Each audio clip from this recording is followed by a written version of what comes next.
మొహమ్మద్ ఇలియాస్ అనే ఫేక్ బాబాను పెద్ద సమాచారం మేరకు south east task force inspector Varma మరియు వారి బృందంతో పాటు బండ్లగూడ ఇన్స్పెక్టర్ సత్యనారాయణ వారి టీం కలిసి ఇతన్ని అరెస్ట్ చేశారు. ఇక వివరాల్లోకి వెళ్తే ఇలియాస్ అహ్మద్ అలియాస్ మొహమ్మద్ ఇలియాస్ అహ్మద్ 42 సంవత్సరాలు. ఇతను నారాయణపేటలో నివాసం ఉంటున్నాడు.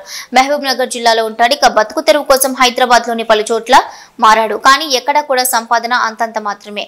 ఇక అదే పాత బస్తీ అయితే చాలా మందిని చీట్ చేయగలమని ఆలోచన రాగానే వెంటనే జహరంగీబాద్ దగ్గర ఒక ఇల్లు రెంటుకు తీసుకుని అక్కడ ప్రజలను మభ్యపరుస్తూ బ్లాక్ మ్యాజిక్ వల్ల మీ సమస్యలు తొలగుతాయని వారి వద్ద నుండి డబ్బులు తీసుకుంటున్నట్లు సమాచారం అందుకున్న deputy commissioner of police task force Hyderabad Ande Srinivas గారి ఆదేశాల మేరకు south east zone task force inspector KN Prasad Varma, Bandlaguda inspector సత్యనారాయణతో పాటు సబ్ ఇన్స్పెక్టర్ మధు, కవిద్దీన్, సాయిరామ్ తో పాటు సౌత్ ఈస్ట్ టాస్క్ ఫోర్స్ పోలీసులు కలిసి అహ్మద్ ను అరెస్ట్ చేసి అతని దగ్గర నుండి మంత్రాలకు ఉపయోగపడే వస్తువులను 8,000 రూపాయల క్యాష్ మరియు ఒక వివో సెల్ ఫోన్ ను స్వాధీనం చేసుకున్నారు. అతన్ని అరెస్ట్ చేసి కేసు నమోదు చేశారు.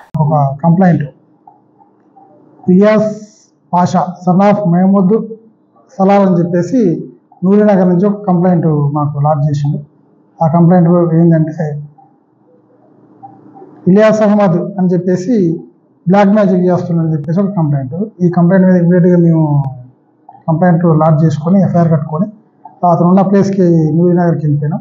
అతని రూమ్లో కొన్ని సస్పీషియస్గా దీపక్ కుందులు, అదేవిధంగా మనిషి బొమ్మ వేసిన కాగితం, ఇలాంటివి కొన్ని సస్పీషియస్గా కొన్ని సీజ్ చేయడం జరిగింది. వెంటనే ఆ వ్యక్తిని కూడా కస్టడీకి తీసుకొని పోలీస్ స్టేషన్కి వచ్చి విచారించడం జరిగింది. ముఖ్యంగా ఇతని యొక్క ఉద్దేశం లాస్ట్ ఇయర్ నుంచి నారాయణపేట నుంచి లాస్ట్ ఇయర్ 1 ఇయర్ కింద నూరినగర్కి వచ్చి రెంటెడ్ ఇంట్లో కిరాయికి ఉంటుండు. అమాయక ప్రజలు ఎవరైతే రోగాలతో లేకపోతే ఇల్లుతో బాధపడుతున్నారో, అదేవిధంగా ఇంట్లో ఆర్థిక కష్టాలు ఎవరికైతే ఉంటాయో అలాంటి వాళ్ళని టార్గెట్ చేసుకొని మీకు తగ్గిస్తాం, మీ కష్టాలు తీరుస్తామని నమ్మించి డబ్బుల కోసం అమాయక ప్రజలను మోసం చేస్తూ ఈ విధంగా చేస్తుందని తెలిసింది. ఇలాంటి ఇతని మీద కేసు కట్టి ఇన్వెస్టిగేషన్ చేయడం జరుగుతుంది. ప్రజలకు కూడా తెలియజేసేది ఏంటంటే ఇలాంటి భూత వైద్య ఇలాంటివి కూడా నమ్మొద్దు. మూఢనమ్మకాలు అనేది నమ్మటం, మీ డబ్బులు వేస్ట్ చేసుకోవటం ఇవన్నీ మంచిది కాదు. ఇలాంటి వ్యక్తి కాడ ఎలాంటి శక్తులు కానీ ఏమి కానీ ఉండవు. అమాయక ప్రజలను టార్గెట్ చేసుకొని డబ్బులు గుంజాలనే ఉద్దేశంతో చేస్తున్నారు. ఇలాంటి మీ దృష్టికి వచ్చినా కానీ మాకు ఎమ్మటే తెలపాల్సిందిగా కూర్చున్నాం. ఇప్పుడు ఎంక్వైరీ నడుస్తుంది. ఎంక్వైరీ తర్వాత ఫర్దర్ గతంలో ఏమైనా కేసులు ఉన్నాయా, ఇంకెవరెవరు చేసిండు ఏంటనేది కూడా అంతా కూడా డీటెయిల్స్గా చెప్తాం.